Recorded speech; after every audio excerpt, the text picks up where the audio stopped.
Rasvakeittimien puhdistusaine. Ennen käyttöä tyhjennä keitin rasvasta ja pyyhi ylimääräinen rasva pois. Kaada keittimeen vettä niin, että vastukset peittyvät.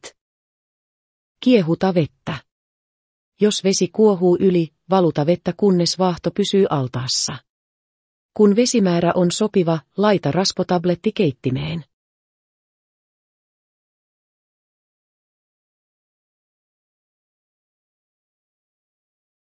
Kiehuta 20–30 minuuttia. Vähennä tarvittaessa vettä, jos vaahtoa on liikaa.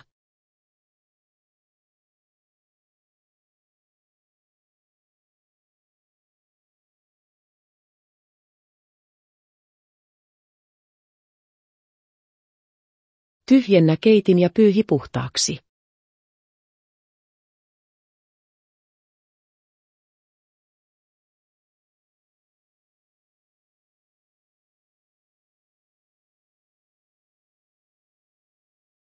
CC-raspo puhdistaa rasvakeittimen vastukset ja sisäosat nopeasti vanhasta rasvasta ja karstasta.